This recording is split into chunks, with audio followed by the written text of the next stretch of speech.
Greetings, Trinitarians. I thought I'd take some time now that we are in quarantine to make a little more Patreon content. And so one thing that I get asked anytime I'm talking to a fellow theology geek or apologetics geek is how do you spend time when you're doing seminary work and doing YouTube and traveling too? How do you make time to read and learn and all those kind of things? And these are just tricks that I've picked up from other people when I've asked that question. But I've fallen into a habit with some of these. Sometimes I hear something from people and it doesn't really stick with me. I don't find that it fits with the way I learn or the way I like to do things. But there are a few things that have stuck over time. And so I want to highlight those. So I'm just going to run through those real quickly with you. How do you spend time reading? And I think if you take advantage of this first trick, you could read 3 reasonably large books a week if you really did do it. Before I show that to you, let me say that the best thing for me, and this is where it's a little bit of your own lifestyle. Right now, I've gotten out of the habit of this, unfortunately, but until only recently, what I had been doing is getting up at about 4:30 or 5 o'clock in the morning, and I would go just walk around the neighborhood. Maybe you go to the gym, and it probably can work the same way there. But I don't know how well it would work with running or lifting weights or something where your attention is kind of taken away from it. But with walking, it's not that big of a deal for most of us to listen to something and walk at the same time. And so so if you are able to do that or devote a good hour, a couple hours a day to walking, then you could conceivably read in quotes 2 to 3 books a week. So how do you do that? Many of you already know this trick. Many of you know all of these tricks, but in case you don't, I'm going to show you. So this works on Android phones and on Apple phones, but on Android, I think it's called TalkBack, and on Apple, it's called Voiceover. And so what you do is you turn on your Apple phone, and so got it right here. You can kind of see that. And there like when I first got this phone, there was actually a panel for this, like a little, maybe one of you can tell me how to get it back. There's like a little panel that when you're using VoiceOver, you can actually just on the screen speed up, slow down, whatever. But that went away when I updated my phone. And so now I have to use a shortcut. And the shortcut for me, and the shortcut that comes with most new Apple phones, is to click your power button 3 times. For Android, there's something like that too. It's just a little different on each phone. So you click it 3 times. VoiceOver on. And you heard that she said VoiceOver on pretty quickly. That's because you can change the speed of the voiceover. So if you'd like the voice to be different, or you'd like for it to speak at a faster rate or a slower rate, you can change all that in your settings. Just go to your settings, pull down a little bit, and in the search type voiceover, and it'll take you to the panel where voiceover is. Now, music. So what I do is I go to my Kindle, just go to my Kindle app there, and just click on that. Now, when you're in VoiceOver, you kind of have to double tap, like you're using a PC computer or something. But I open it up. In fact, I'm going to wait till I get into the book to turn VoiceOver on. So I've got all my books here, and so what am I going to do with this? Well, I'm going to open it up to a book I've been reading called A Fortunate Universe by who is the author? There's a couple authors. Geraint F. Lewis from the University of Sydney, and Luke A. Barnes from the University of Sydney. And so I want to start reading this book. So what am I going to do? I'm going to find the page that I want. Let's get all the way past okay, here's the forward. We'll start with the forward, okay? You can kind of see it says forward. So I'm going to tap 3 times. VoiceOver on. Kindle. Forward like a bot fugue. The universe has a beautiful elegance about it, governed by laws whose mathematical precision is meted out to the metronome of time. These equations of physics are finely balanced, with the constants of nature that underpin the equations tuned to values that allow our remarkable universe to exist in a form where VoiceOver on. So when you turn that on, what you want to do is the VoiceOver will automatically start reading. But but even though it does that, you want to take 2 fingers, and this is where it gets kind of tricky. Take 2 fingers and swipe down together on the first page. That sends a signal to the phone that you want it to go on to the next page and keep reading without stopping. Otherwise, it might get to the bottom of the one page you're on and then just stop. And sometimes there are some hiccups where it does stop. You have to restart it or whatever, but it works pretty good. The only bad thing about this is you have to leave the screen on. while you're doing this. It'll stay on. It won't dim out and go off, but you have to leave that screen on.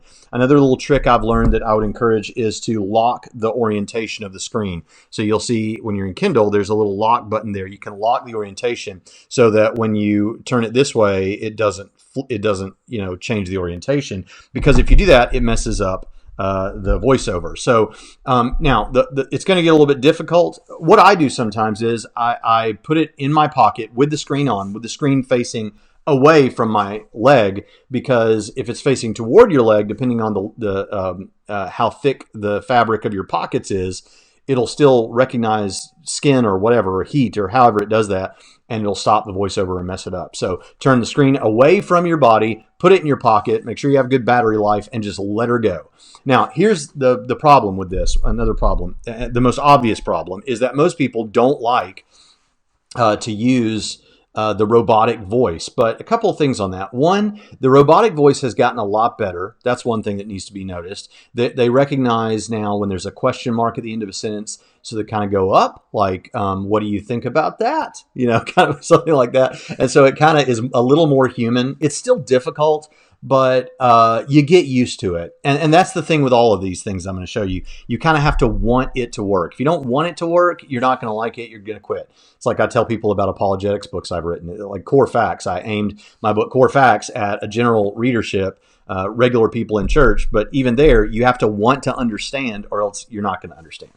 So that's that. I kind of got onto that because I have to read dissertations for Trinity students, and those dissertations are the length of a book.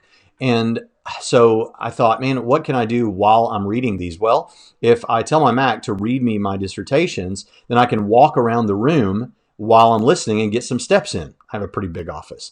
So now there's another little trick to this that I'm going to show you. I make notes.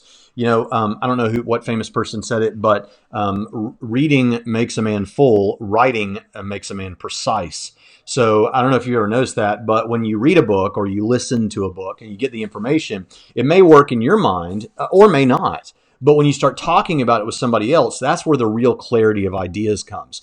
So I don't think you have to write down everything you learn, but when there's a particularly interesting point that you never thought of before, never heard before, or sometimes if it's giving you a history of something, you can write down the names of the persons.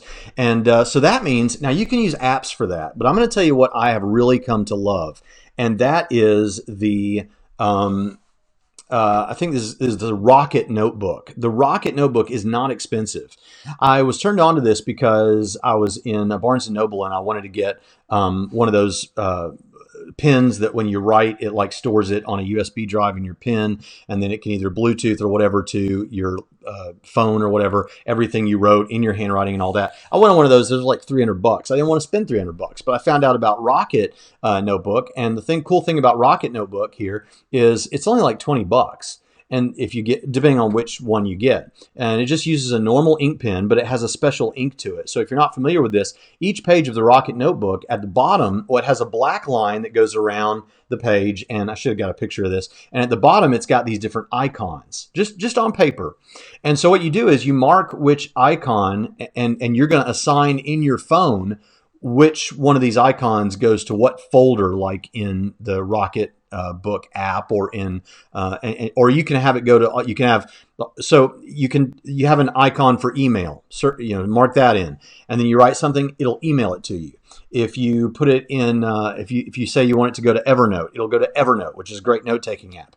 You can have it go to you as a text. You can have it go anywhere you want.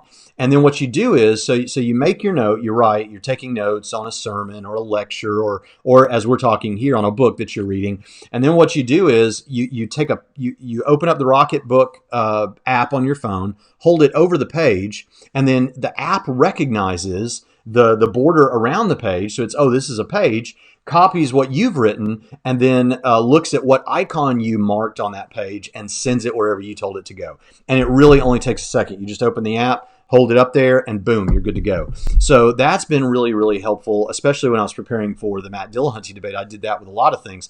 And it can even turn your handwritten text into manipulatable manipulatable text that you can copy paste and do whatever like you normally would if you had typed it. So that's pretty cool. So what I do is I'm walking around, I'm listening, or I'm walking in the morning, I'm listening to this book, and when I need to really clarify something in my mind, maybe if you're on a walk, you wait till you get home, but you write it down and even try to write out what you just learned in a sentence or so. So that way it really cements it into your thinking. And then, of course, you can come back to that later because it's so easy to learn something and forget all about it. Another little thing I do that some people might get annoyed in your life about is to have a conversation whenever you learn something. Let's say you read 15 pages of Mike Licona's the Resurrection, a new historiography, the Resurrection of Jesus, a new historiographical approach. So you just read 15 pages of that and you really learned something mind-blowing. Okay, you've made your notes now and you've kind of clarified it in your thinking. Now find someone and talk to them about it, like verbally. On the phone is fine, but it's best if it's a person in meet space, IRL, in real life. And so it's great if you know someone who is really into the same sorts of things you're into, because then you can have a longer conversation, more meaningful. But I can talk to Jonathan Pritchett about that. I can talk to my friend Andy, who works at Trinity, about that. Both of them are into the stuff I'm into. So whatever it is, I can get my thoughts out. They can talk with me about it. And then that really does cement it in your mind. So those are a couple of things. So listening to books quickly using VoiceOver, and your speed will increase the more you do that. Then another thing that you can do is, what about one thing that you might not have thought of is YouTube itself. So you probably already know this, but here's the most recent video from Trinity Radio. And you're familiar probably with these little icons at the bottom of the video. If you've never played around with those, one of them that's really important is this one. And that is the one that allows you to change the closed captioning and all those kind of things. But it also allows you to change the speed of the video. So right now it's on normal, but you can change it to double speed and it will, or you can put it on 1.25 or whatever, and it'll do the same thing that the VoiceOver would, except the cool thing about this is they're real people talking, so they have all the natural inflections in their voice, and that can really increase your learning. So with debates, I almost never listen to anything except on double speed. So that allows me to really burn through a lot of content pretty quickly. So I encourage that. So take advantage of that, play around with that. But most of you probably already know about that. Well, what about the Bible? So we've talked about how you can get lectures, debates, and books. What about the Bible? Because we don't need to forget the study of God's Word. Well, obviously on your Bible app, which is probably what you expect me to say, the YouVersion Bible app, you can certainly put that on audio and listen to the Bible actually read to you with a real person's voice. But where I really learned the Bible the best was listening to Steve Gregg. Steve Gregg has a website called thenarrowpath.com or .org. The Narrow Path. I think it's thenarrowpath.com. And if you go to his verse by verse section, he has almost every book of the Bible, Old and New Testament. And then what you can do is you click and it's got all the audio there. He's not preaching. It's not sermons. It's actually talking about, going off on every theological rabbit trail you can imagine. And some apologetic material, and he's explaining the Bible to you. You may not always agree with him. He's a little more charismatic than I am. Has some different views than me on some secondary doctrinal issues. But the good thing about him is he's going to lay out all the views. So you can, if it's a classical Orthodox understanding of the text, he's going to lay that out and talk about it.